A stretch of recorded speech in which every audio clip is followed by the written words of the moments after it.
So let's make this interactive. I don't want to really talk for a half an hour. Please ask questions, or if you want me to pause on stuff. There is a lot here, all right?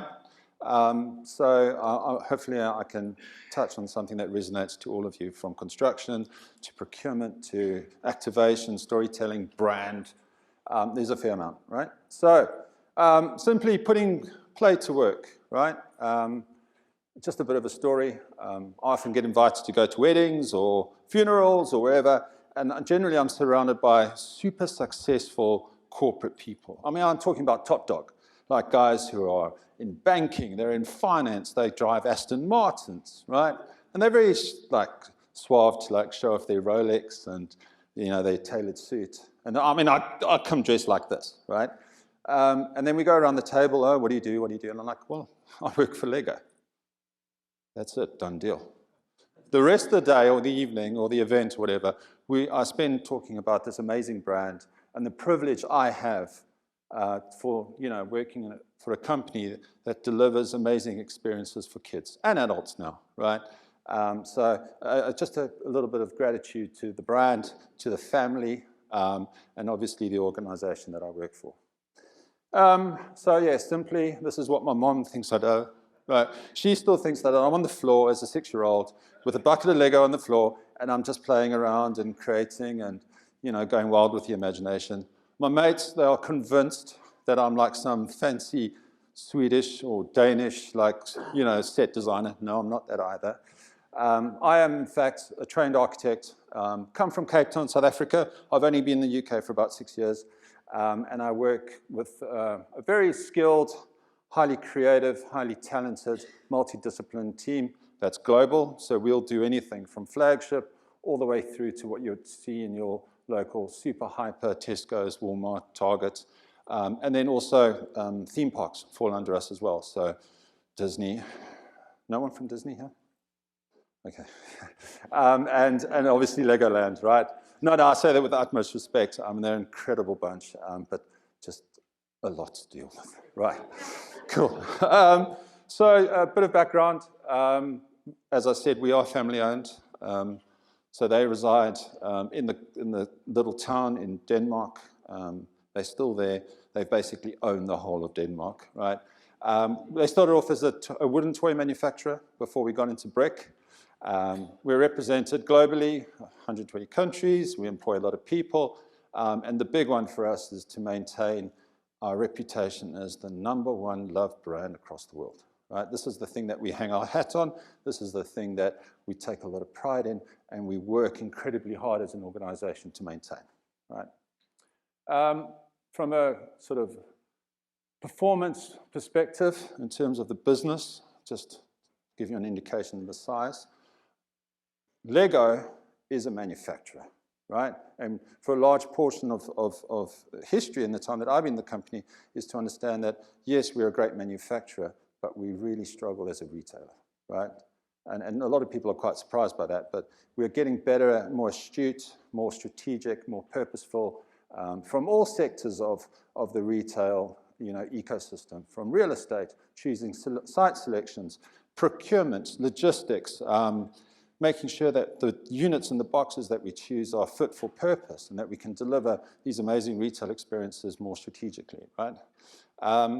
We're represented across the globe. Lucky enough, I've got team members in each of the major hubs. And as you can see, we're very much driven around production and making sure that we get Lego into the hands of as many kids across the world, right?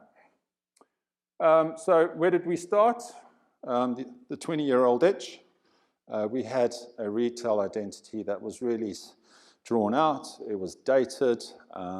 It wasn't resonating with our audience, right? And we really were in a situation where we had to evolve.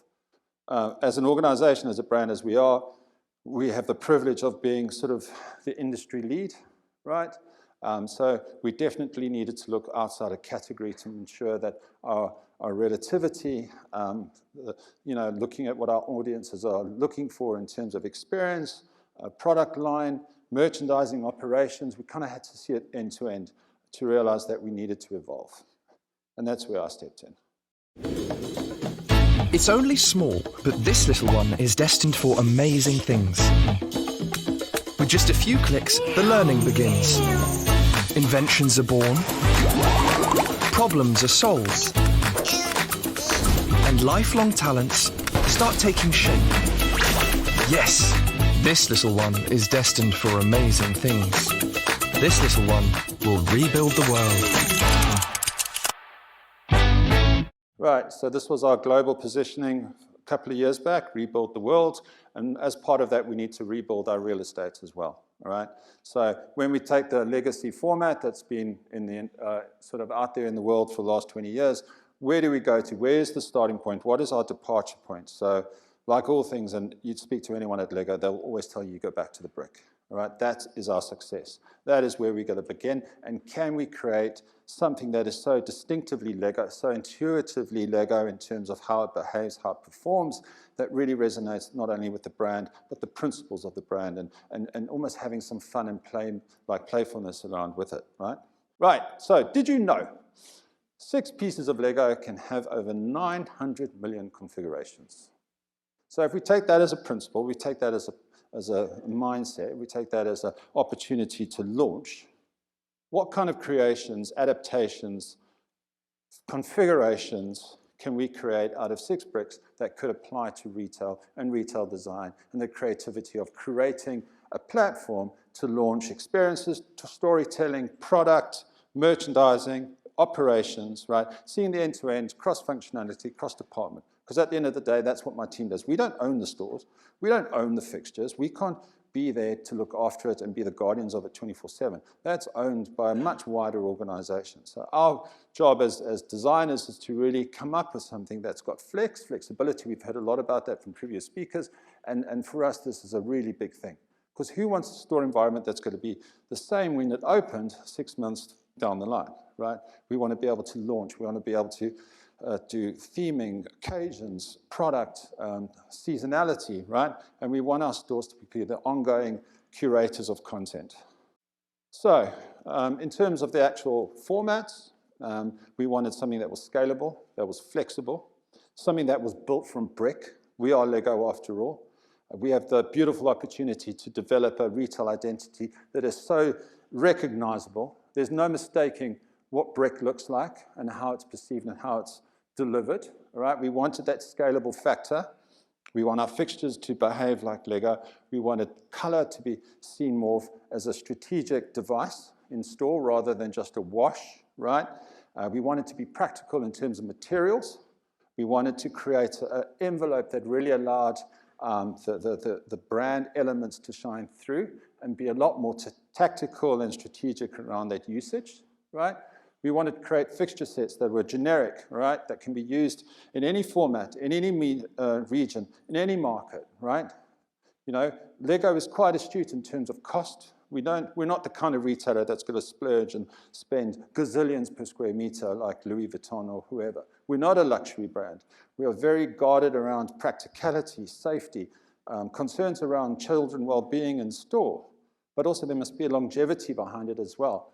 Maintenance and you know, being able to create something that's quite practical was really top of mind. So as you can see, I mean, these are obviously some of the smaller formats, but what we create ultimately had the potential to scale and to grow and to evolve over time as well. And again, trying to create that flexibility in store to allow us to have play activities, campaigns, and launch product, and you know, all the good stuff that makes great retail. Right, so when it comes to the actual fixtures, again, let's be inspired by the brick. Let's have some fun. Let's create systems and platforms that allow us to play, allow us to activate in terms of digital content or display models, hands-on brick events and experiences that are very sort of tactile and quite the opposite of what we've just heard about in terms of digital, right? This is very much a hands-on brick exercise. There are the practicalities of merchandising and product display and sort of the guts of stock holding and capacity and that sort of commercial drivers. But at the end of the day, it needed to be flexible. It needed to be simple, and it needed to be recognizably from a brand identity perspective, and we needed to move the needle forward in terms of experience. Not in terms of like your hands, like the actual physicality of what you do in store, but how it feels and what the appeal is when you walk into the store as well.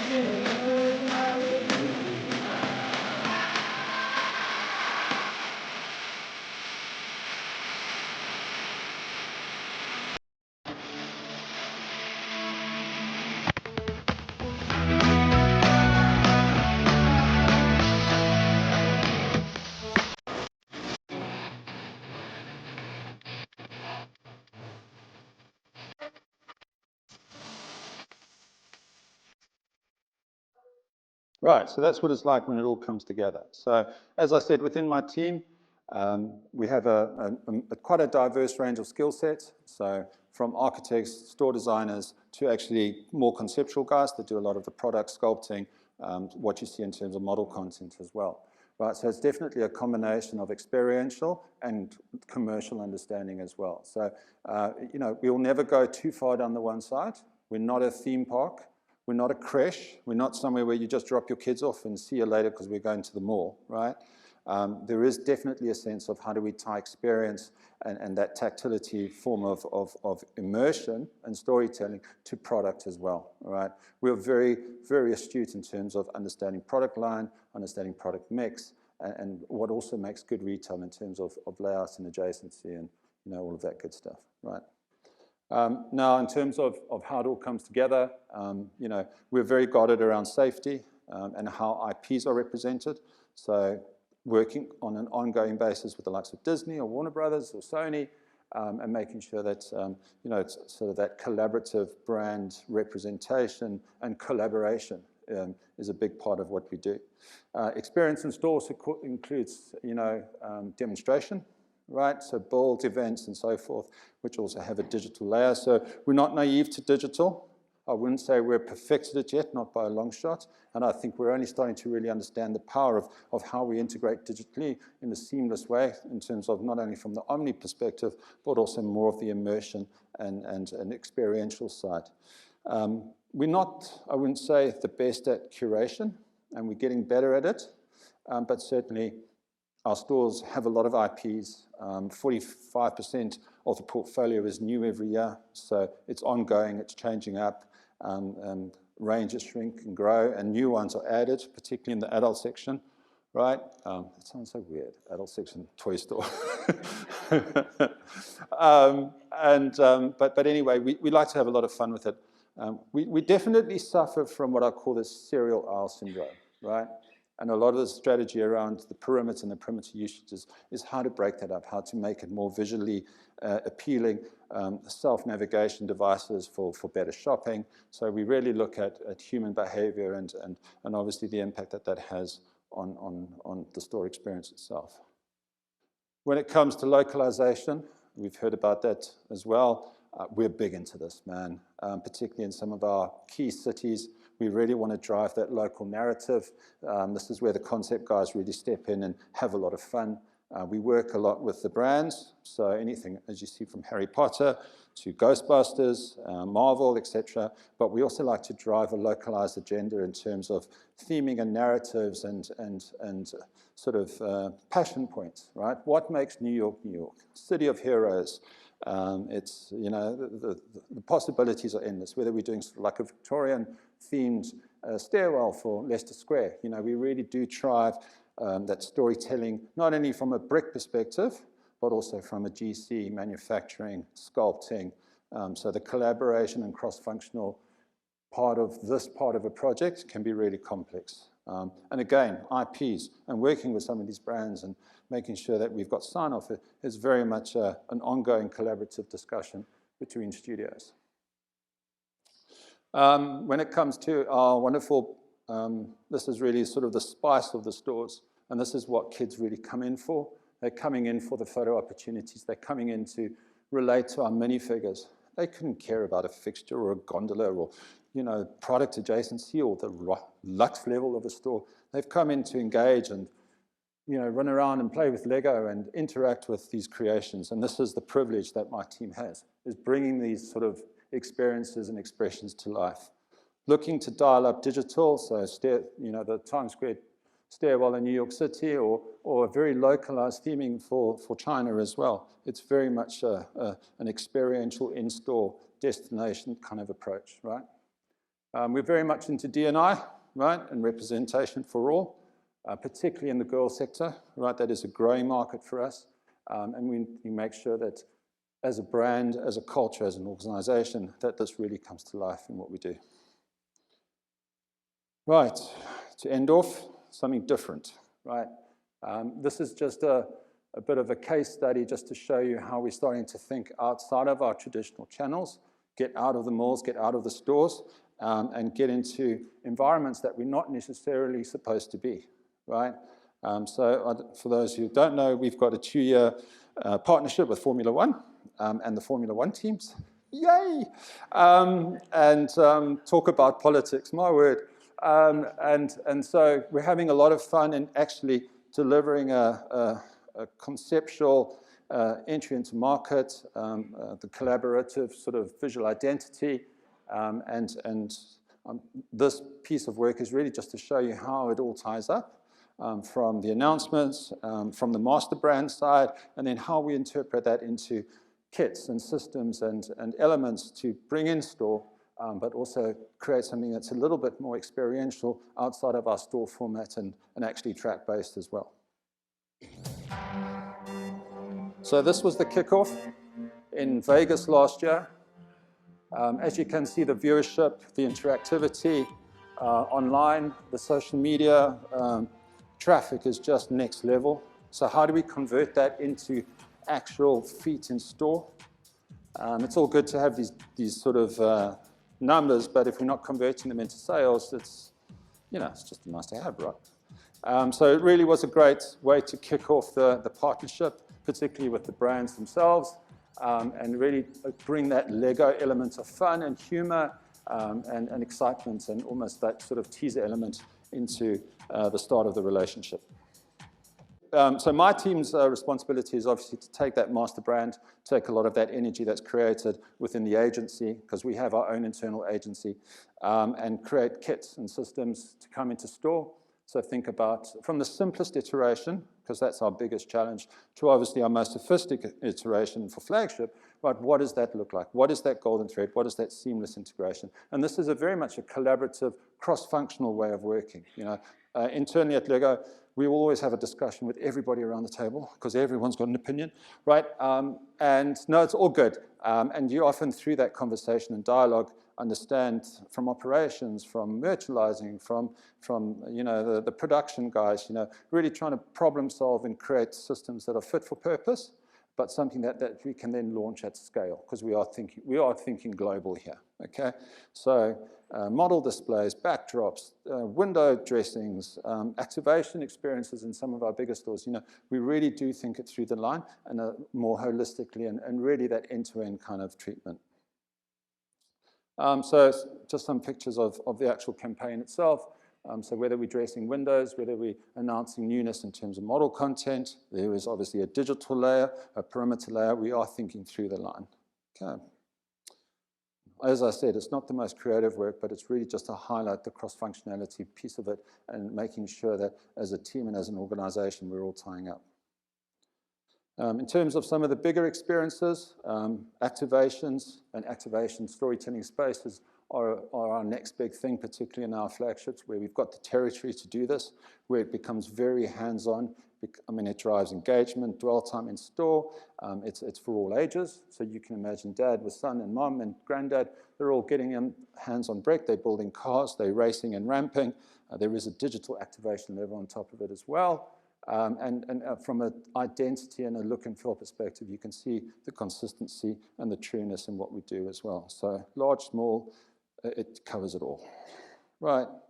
And then just to end off, this is the cherry on the top stuff for us, right? As I said, I've mentioned our magnificent model builders in Kladno, which is in the Czech Republic. They get to do some really cool stuff. And this is just the power of the brick, power of creativity, power of the actual system. And this is really the cherry on the top stuff for us. So this is just a bit of a teaser of what's coming next as part of the campaign. Right, that's the next slide. This slide is obviously, this slide is obviously what I spoke about earlier, is like going to places where we're not meant to be, right? So this is in Shanghai 2 weeks ago. It was chaos, right? Great activation, great on-track, format. It's a pop-up. With this, it was not your traditional Lego experience in terms of going into store, looking at boxes, looking at the models, taking your time. This was about conversion every 7 minutes. So trying to put the fast food mindset into the consumer. So when I'm going up to the counter, I'm ordering a 10, a 7, and a 4. And then that gets processed and quickly popped out. Because of the number of people, the congestion, the hive of activity, we really needed to understand and be quite practical and functional, but also giving us the ability to go to places like this and to create a lot of awareness, brand recognition, retention, and the stats are phenomenal. We honestly thought that we would be okay. We were selling out of half the portfolio in the first day. It was unbelievable. And we were really surprised because we also thought, you're at track, you've got your kids, it's chaos. The last thing you want to do is start carrying a big box of Lego around. So we thought the smallest sets would be successful, but it was complete opposite. These are big, high price points. So we do learn, we do surprise ourselves still, but it also just shows and the power of the brand and the amount of visibility that is created through the things that we do. Right, as I was saying, these are one-to-one models. They are battery operated and they will be driven. Right, so each team will be represented. It's part of a much bigger campaign and activation that's coming to a track near you.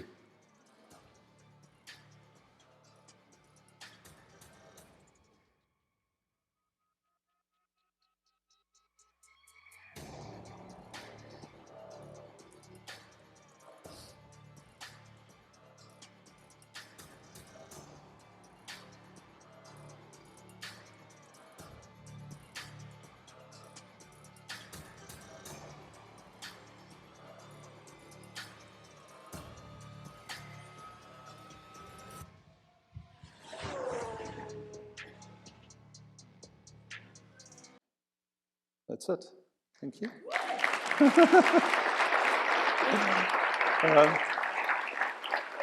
I know there was a lot there, and I've just done a general overview, but has anyone got questions? Or?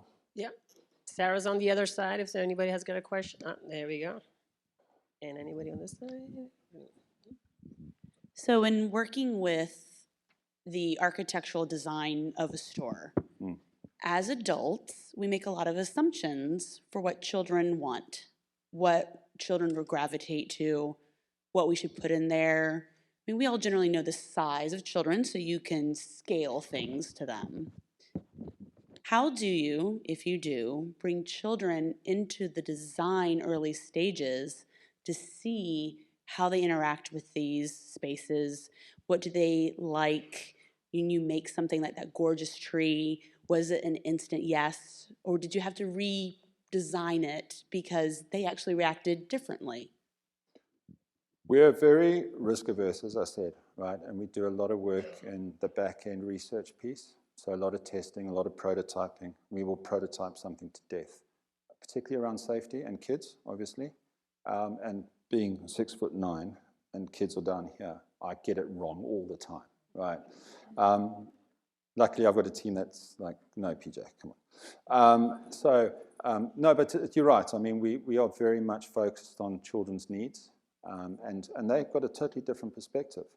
Yes, we're targeting the parents because they're holding the purse, but we have to relate to the children and provide them what they want. And as I said, they're there just for a good time, man. And they want that experience. They want that hand-on ability to play, create, be part of the store fabric. You know, we do something called make and display, right? Where you create and store, and then it becomes part of the architecture for the day, right?